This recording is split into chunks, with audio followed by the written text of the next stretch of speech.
Tonton video ini sampai selesai agar Anda tidak gagal paham.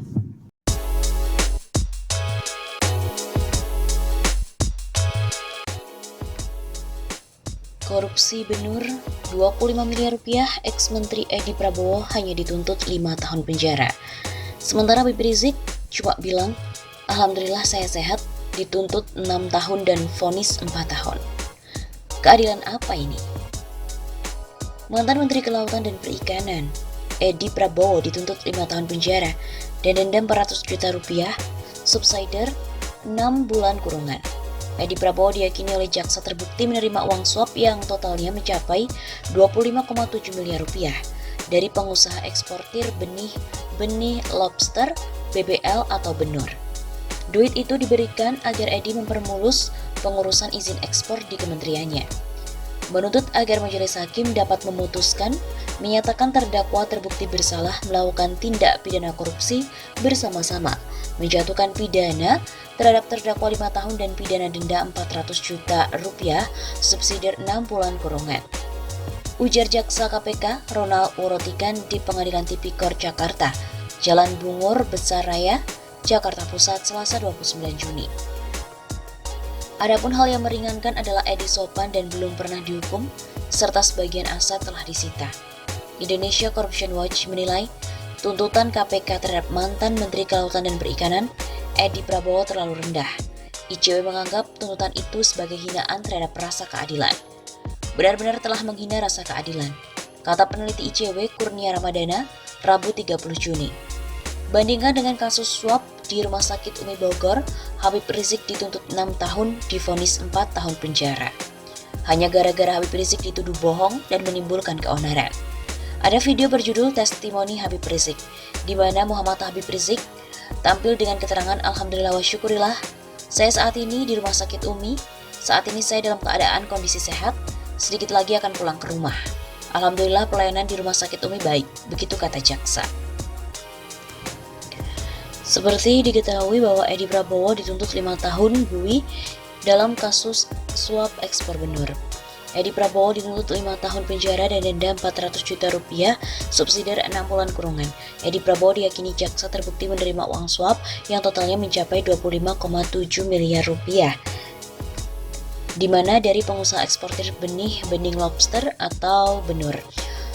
Menuntut agar majelis hakim dapat memutuskan menyatakan terdakwa terbukti bersalah melakukan tindak pidana korupsi bersama-sama, menjatuhkan pidana terdakwa 5 tahun dan pidana denda 400 juta, subsidiar 6 bulan kurungan, ujar jaksa KPK Ronald Urotikan. Adapun hal yang meringankan adalah Edi sendiri sopan dan belum pernah dihukum serta sebagian asetnya telah disita.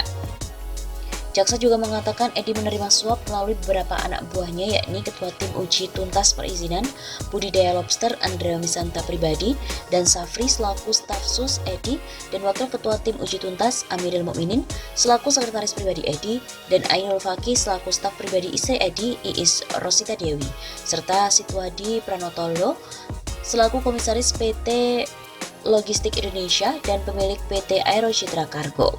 Dalam sidang itu, staf sus dan sekretaris pribadi serta pemilik PT ACK dituntut bersama Edi. Adapun tuntutannya adalah Andrea Wisanta Pribadi dituntut 4 tahun dan 6 bulan penjara, Safri dituntut 4 tahun dan 6 bulan penjara, Amril Mukminin dituntut 4 tahun dan 6 bulan penjara, Ainul Fakih dituntut 4 tahun penjara, Sitwadi Pranoto dituntut 4 tahun penjara. Jaksa mengatakan Edi dan kawan-kawan menerima uang sebesar 25,7 miliar dari pengusaha Benur. Uang ini berkaitan dengan izin ekspor Benur.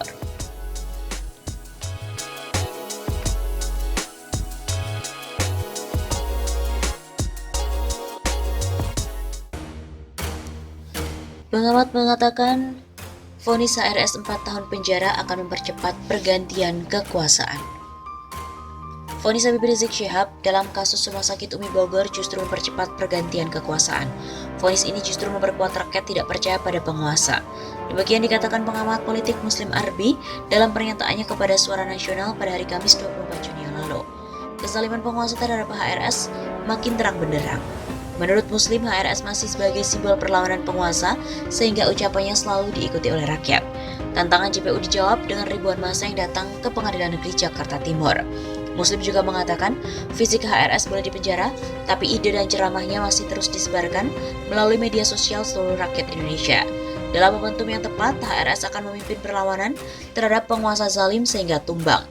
Penguasa menyangka HRS dipenjara, perlawanan rakyat akan menyurut. Masih ada menantu HRS Habib Muhammad Alatas yang jago dalam bidang agama Islam dan orator ulung. Habib Muhammad mempunyai pengikut yang sangat banyak dan diikuti petuah-petuahnya. Majelis Hakim Pengadilan Negeri Jakarta Timur memvonis HRS dengan pidana 4 tahun penjara dalam kasus tes usap di Rumah Sakit Umi Bogor, Jawa Barat. Menyatakan terdakwa terbukti secara sah dan meyakinkan bersalah, menjatuhkan pidana penjara selama 4 tahun. Kata Ketua Majelis Hakim Hatwanto saat membacakan putusan di Pengadilan Negeri Jakarta Timur pada Kamis 24 Juni. Majelis Hakim menyampaikan hal yang memberatkan HRS, meresahkan warga karena menyatakan kondisi sehat meski terkonfirmasi positif COVID. Sementara hal yang meringankan antara lain terdakwa HRS memiliki tanggungan keluarga dan merupakan seorang guru agama sehingga diharapkan dapat menunjukkan kelakuan baik pada masa mendatang. HRS juga menyampaikan pesan penting pada hakim usai divonis 4 tahun penjara. Habib Rizik menyampaikan pesan khusus pada Majelis Hakim Pengadilan Negeri Jakarta Timur usai divonis 4 tahun penjara. Menurut pengacara Habib Rizik, Aziz Yanuar, kliennya sempat mengutarakan pesan sampai jumpa di pengadilan akhirat kepada Majelis Hakim. Hal itu Habib Rizik utarakan saat bersalaman dengan para hakim usai dijatuhkan vonis 4 tahun penjara dalam sidang kasus berita bohong hasil tes swab COVID-19 di Rumah Sakit Umi Bogor yang menjeratnya di Pengadilan Negeri Jakarta Timur. Sampai jumpa di pengadilan akhirat, kata Aziz saat dikonfirmasi Kamis 24 Juni. Aziz juga mengklaim bahwa Habib Rizik tidak bersalah dalam kasus tersebut. Ia menegaskan bahwa kliennya tidak berbohong karena saat melakukan perawatan di Rumah Sakit Umi, badan Habib Rizik masih sangat terasa sehat. Ia lantas membandingkan banyak pejabat publik lainnya yang melakukan kebohongan di depan publik namun tidak pernah diproses sampai ke meja hijau. Melalui tes COVID valid yang waktu itu belum ada hasil, tapi tadi Majelis Hakim berpandangan lain. Seperti yang tadi saya utarakan, sampai jumpa di pengadilan akhirat. Senada, pengacara Habib Rizik lainnya Ahmad Mihdan juga menilai hakim telah keliru menghukum Habib Rizik selama 4 tahun penjara. Padahal perkara yang menjerat Habib Rizik hanya sebatas perkara pelanggaran protokol kesehatan, bukan kejahatan yang luar biasa. Justru ini menunjukkan sikap tidak adil, jauh dari rasa keadilan perkara ini.